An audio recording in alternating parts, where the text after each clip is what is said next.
Hello everyone, welcome back to my channel. අද අපි මේ වීඩියෝ එකෙන් රාමසාන් උත්සවය කියන්නේ මොකක්ද කියලා කතා කරමු. රාමසාන් උත්සවය ඊදුල් ෆීතර් ඉස්ලාම් ප්‍රජාවට සුවිශේෂී උත්සවයක්. ඉස්ලාමීය දින දර්ශනයේ නවවන මාසය වන රාමලාන් මාසයේ මුල් සඳ දැක්කට පස්සේ ඉඳන් 10 වන මාසයේ ශව්වාල් මාසයේ මුල් සඳ දකින දවස වෙනකන් දින 29ක් හරි 30ක් හරි උපවාස කාලයකින් පස්සේ මේ රාමසාන් උත්සවය එළඹෙනවා. මේ සවුම් කියන අරාබි වහරෙන් හැදිලා තියෙන උපවාස කාලය තුල ලොව පුරා විසිරලා සිටින හැම මුස්ලිම් බැතිමතුන්ම ඉතා අධික භක්තියකින් උපවාසයේ නියැලෙනවා. සවුම් සමාදන් මගින් කුසගින්නේ කුරුරු බව අවබෝධ වීම නිසා දිලිඳු අයට පිහිට වෙන්න ආකල්ප ඇතිවෙනවා විතරක් නෙමෙයි. එයාලා ඒක ක්‍රියාවටත් නංවනවා.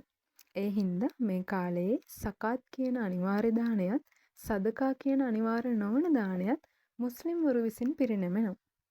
උපවාසයේ අතරතුර වැඩි වශයෙන් යාඥා කරමින් රාත්‍රී කාලයේ කුර්ආනය කියවමින් මෙයාලා පසු වෙනවා. අල්ලා දෙවියන්ගෙන් මේ සඳහා අධික ආනිසංස ලැබෙන බව මොවුන් තදින්ම විශ්වාස කරනවා. නවසඳ දැක්කට පස්සේ උපවාස කාලය අවසන් වෙනවා.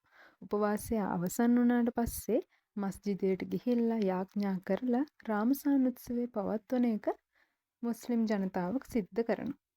රාමසාන් උත්සවය දිනේ සකාතුල් ෆිත්‍රා කියන දානය දීම ප්‍රධාන ක්‍රියාවක්.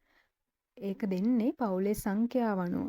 එක් අයෙකුට කිලෝග්‍රෑම් 2 බැගින් 5 දෙනෙක් ඉන්නවා නම් කිලෝග්‍රෑම් 10ක් දන් දෙන්න ඕන. ඉතින් රාමසාන් කියන්නේ අපේ රටේ සංස්කෘතිය පිළිබිඹු වෙන තවත් වැදගත් උත්සවයක්. අපි තවත් වීඩියෝ එකකින් හම්බෙමු.